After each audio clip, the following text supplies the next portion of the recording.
I'm Mark Banicevich, and I get to spend once more some time with my friend Philip Whitmore. Philip, great to see you again, mate. Good to see you again, Mark. Excellent. Philip is one of New Zealand's leading authorities on cybersecurity. He's a partner at KPMG, specialising in that area. He's also a member of the Chartered Accountants Association of Australia and New Zealand, although he doesn't like to say he's an accountant because it's not a very sexy thing. It's not a sexy cybersecurity. Accountants are cool, but not as cool as cyber. IT people don't think accountants know anything about IT, so I don't tell clients often that they have a perception that accountants do this with numbers, yes, and just that. Yeah, so very rarely do the two worlds collide. Well, you've been in risk for a long time, right? Around internal audit and that sort of stuff. And cybersecurity was just a natural. It's just another form of risk, really. It is, it's just a different way of managing risk. It isn't all hackers and dark rooms and things like that. It is risk management. There's no way to stop it and be 100% safe. It's about managing your risk with your limited resources. We've all got limited time, limited money, so where do we focus our efforts? Yeah, and you've got to accept some level of risk in business. The business is about taking risk, right? And it's about taking smart risks and minimising the risk in areas that aren't so smart. Exactly, and if we manage our risk well, then we can do exciting, dynamic things with our business. So I use the analogy, why do we have brakes on cars? An analogy for cybersecurity, why do we have brakes on cars? Your traditionalist would have said to stop the car. And that's not right. We have brakes on cars so we can go fast. And same thing with cybersecurity or risk management as a whole. If we manage things well, we can go fast, do exciting, dynamic things, whatever our business objectives are. If we don't got cybersecurity right, it's going to trip us over and stop us doing it. We're going to spend all our time focusing in the wrong direction as opposed to trying to achieve what we want to achieve. Right. Yeah, that's a good analogy. I like that. So last time we caught up with Philip, we talked about cybersecurity and director responsibility. We're going to broaden that this time and talk about data. Well, actually, no, we're going to focus a little bit more. Talk about data security and integrity and director responsibility. So kind of a subset of this. We rely as companies now on data. Well, in fact, we always have really relied on the data about our clients and so forth. The major risk that we have now is that we also rely on digital connectivity.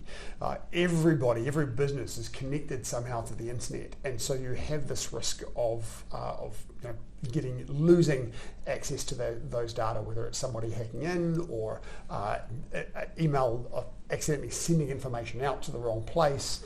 All these sorts of things happen. We're all using cloud services, we've got interactive websites, we store this huge plethora of client information.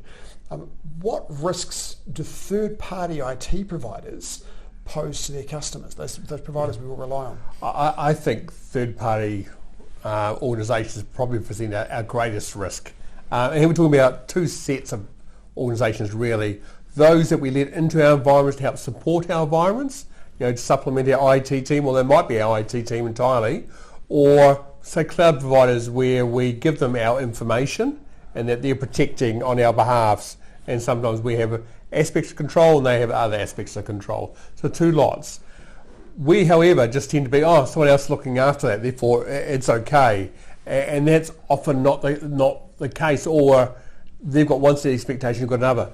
Most of the high-profile security breaches we've seen in New Zealand, Australia, or elsewhere in recent times have been down to a third party being breached. Yes. So if I want to get into your systems, your front door is probably quite secure and robust. So attacking that, not the greatest method. But if the IT provider you use is a soft underbelly, I'll hack into them and then use the connectivity or the access they've got through to you. So we saw, if I go back just over a year ago down in Wellington, we had an IT support provider there that got hacked into, and then from there impacted the IT systems and data of all their customers.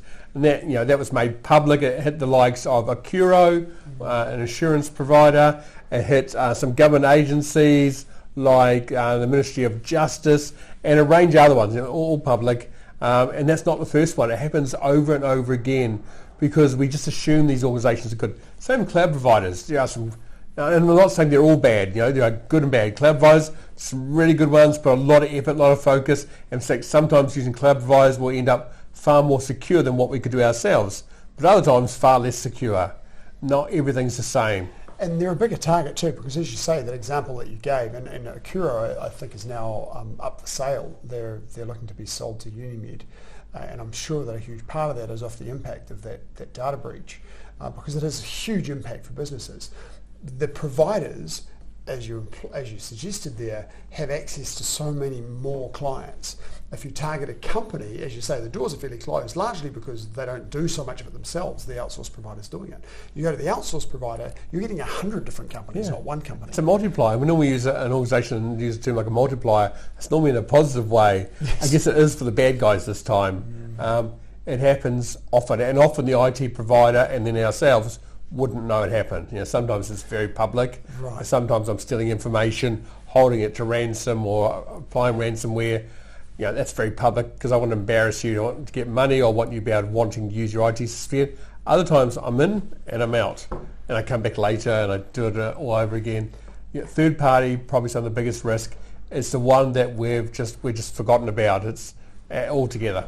Absolutely, and it really falls down to the company when they're choosing those outsourced providers, doing some very solid due diligence, doesn't it?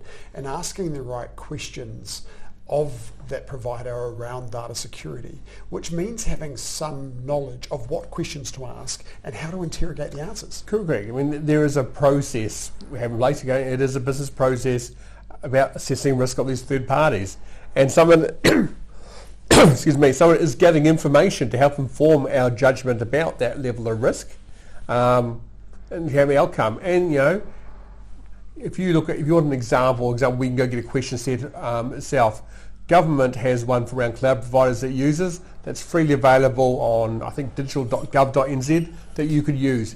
Used to be called the GCDO or GCIO 105, Government Chief Digital Officer, 105 questions, or Government Chief Information Officer before that, 105 questions. It's evolved, there's a new version of that, but that's a good base set of questions to ask yourselves as part of it, and ask a cloud provider. Difference between cloud provider and others, not different. Albeit those questions might differ. If I look at an organisation, you might have hundreds and hundreds of different providers. Or yes. not uncommon to have multiple hundreds of cloud systems you use or third-party systems you use. So you might stratify them based upon inherent risk. I don't care about that system at all because if anything happened, I'm not going to lose anything. It's low impact. This one I really care because it's our core system to our business. It's got all the client information on it. Or I don't care about the person that comes in and picks up dry cleaning because they've got any access to IT systems. But I care about this third party because they've got access to everything. Mm-hmm. So often it's about stratifying them out based upon inherent risk and then different approaches to different organisations to make it workable. Right, okay. So what role do directors play in keeping entities safe from this kind of digital disruption? Look, I think it is asking the questions about, do we have a third-party security risk management processes in place? Can you show us what that risk profile looks now? It's probably not much more than that, but those questions in itself will be interesting. I think the first one, do we have a process? Oh, yes, and it's good and bad. But show us what that risk profile looks like, and it should be in a way that we could all understand because, again, it's just another risk, would be an interesting outcome. Albeit, I think often you'd say, have you got a third-party risk management process in place? People go, well, yeah, kind of, a little bit, or sometimes we do things. And often, there might just be at an initial stage when we onboard someone, we might ask them some questions and have a bit of a judgment about it. And some people do that initial process really well. But it's about the whole life cycle. You might be a provider to us for many years. That doesn't mean that your risk that you present to us is the same for many years. So how do I track it on a regular basis? How can I do it sometimes in real time? There are things that give a view of risk of real time as well. So the starting point could be, as you suggest, to the 105 questions that you've identified would be a great place to start. Understanding where the cyber risks are inside your own business, identifying that one of them is all of your third-party providers, getting a list of all of the third-party providers you're dealing with, and then identifying them individually by risk level, what information is stored there, and who has access to it, and where are the ways that it can get broken, and dealing with it that way. And as a director, you'd want to be making sure that those sorts of activities are happening inside the business. Yep, correct. Look, if organisations were actually asking these questions, that in itself would lead us to a better outcome in New Zealand. So if I'm sitting in the US, every third-party provider, a data centre provider, any sort of IT provider, will go get an independent assurance report, very much like a financial audit report, in fact very, very similar, about my control environment, my IT control environment. Now in America that would normally be called a SOC 2 report or a SOC 3 report. That's an American term, but it's a very, you've got a SOC report, that is a very generic term that you could use, or the actual standard that's used in New Zealand and most countries other than America and Canada is ISAE 3402. So it's an international standard about reporting on the control environments. So, if I was a provider and I had someone knocking on my door every day asking a question, or 100 questions, or whatever it may be, I would be better off to run off and get an independent report to answer those.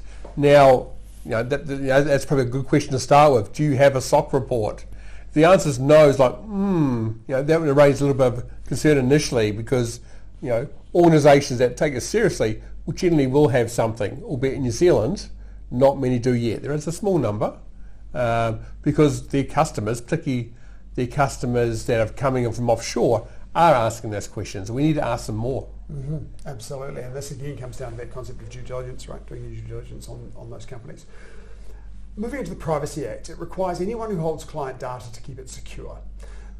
We now have a Privacy Act that requires companies to notify the Privacy Commission every time there's a privacy breach. What issues does this raise for directors around client data? Yeah, look, it is a challenge. So it's again, not just client data, it's any private information, including our staff. I think the biggest challenge to organisations, compliance with it. So Privacy Act isn't something that's seen as sexy, so often we actually don't talk about it. We talk about security. Security and privacy are very interlinked, but they're not the same. Albeit in New Zealand, certainly most privacy breaches are resulted of a security breach. Someone gets in where they shouldn't be and takes out private information. We don't tend to misuse information, for example. But we should be asking similar questions. What is our compliance against the Privacy Act? I guess it's measurable, that there is a compliance against it. And it's interesting, and that part of the challenge at the moment is organisations aren't focusing on it because there is no real fines and penalties. There is a fine for not disclosing a breach that could do serious harm to the individuals. Mm-hmm. Now that what serious harm may be is up for challenge and debate, but there's a fine for that, and it's $10,000. In Australia, I've said in the past, Australia changed essentially their Privacy Act on the basis of your Optus and Medibank and a whole range of big breaches that affected most Australians. The fines and penalties there for having a breach, not reporting, but actually having a breach, is $50 million. And we're starting to see that evolve in New Zealand, or start to play out in New Zealand. So what we see next month is RBNZ's expectations about, if you're a regulated entity from them, about expectations about how quickly you report things to them. And we're starting to see, FMA has got some guidelines as well around expectations around being licensed. So they're playing out. What's going to come though is even more above that. So they're the gentle touch. Mm-hmm. We can start to see legislation around critical infrastructure providers. And that's not just water and power. It is education, it is food, it is everything we do as New Zealand organisations. There is regulation coming because we don't do it well. That's a really good point. I encourage businesses, when I talk to businesses, to turn the whole thing on its head and say, this is actually just about good business practice. It is. We're talking here to a large extent about risk, an element of risk in this case. And I'll say that when things are going well, businesses tick along, things are great. And businesses don't tend to fail when things are going well. They tend to fail when something goes wrong.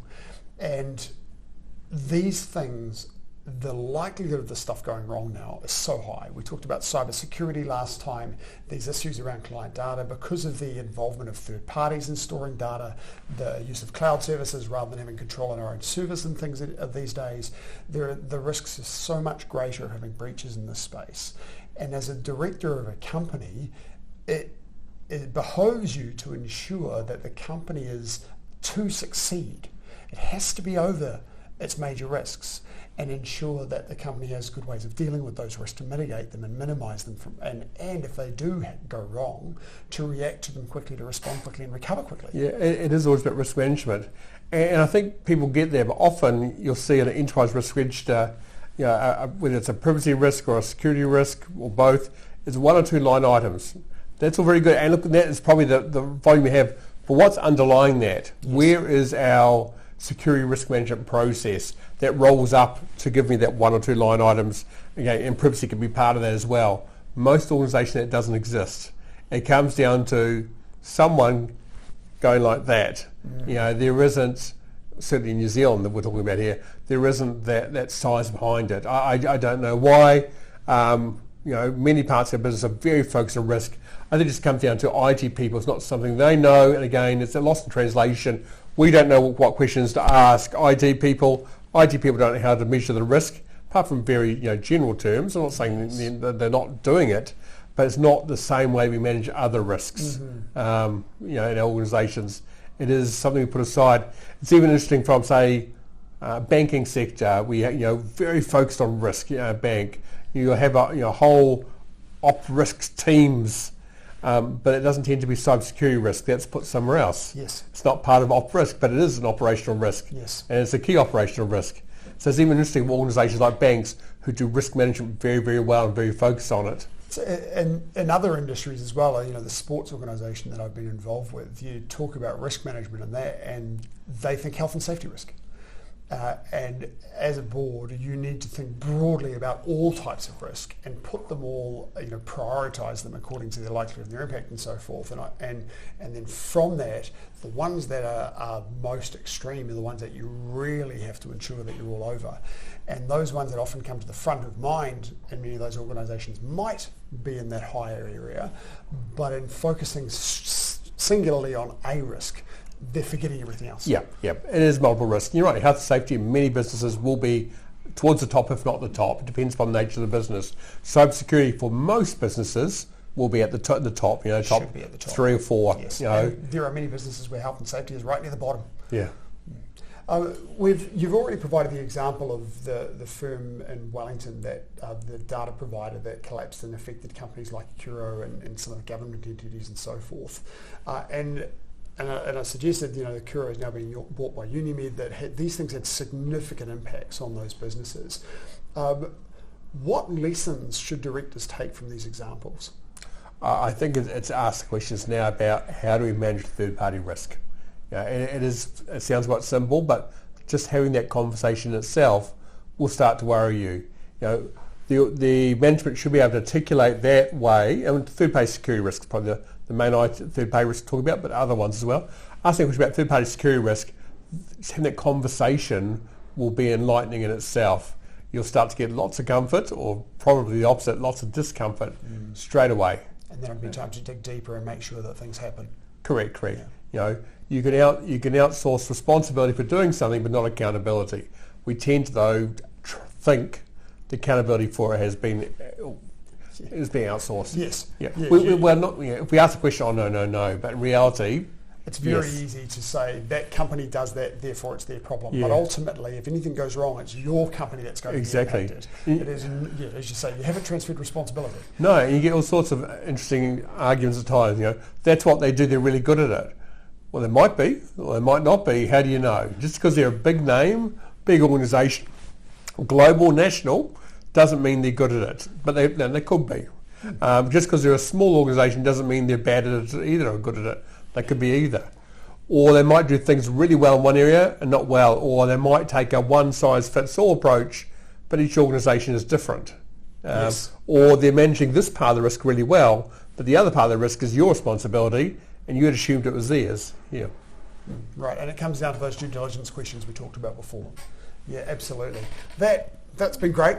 Thank you again, Excellent. Philip. Thank you. One final question for you. What's the best advice you'd give to a new director?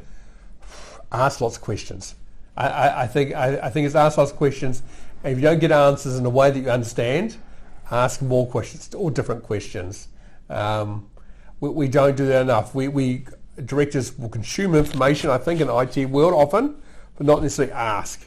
Directors are getting a lot better. It is a challenging topic. I understand that. It is ask lots. Awesome. That's great advice. Thank you. And don't be afraid to ask the stupid questions. Oh, right? Exactly. Don't pretend to be an expert on anything. Get some advice, as you said last time. and yeah, just keep digging, ask the questions, particularly in this world of, we talked today about things that you're outsourcing to third parties largely. Some of the stuff may be done in-house. A lot of companies outsource most of it now, but just make sure that the risks are considered, that you know what they are, and you're doing the right things to resolve them. Yeah, great. Thank you so much, Philip. I really appreciate your time. It's been great to catch up with you. Cheers. Thanks, Mark. Look forward to catching up with you soon. All right. Great. See you next episode.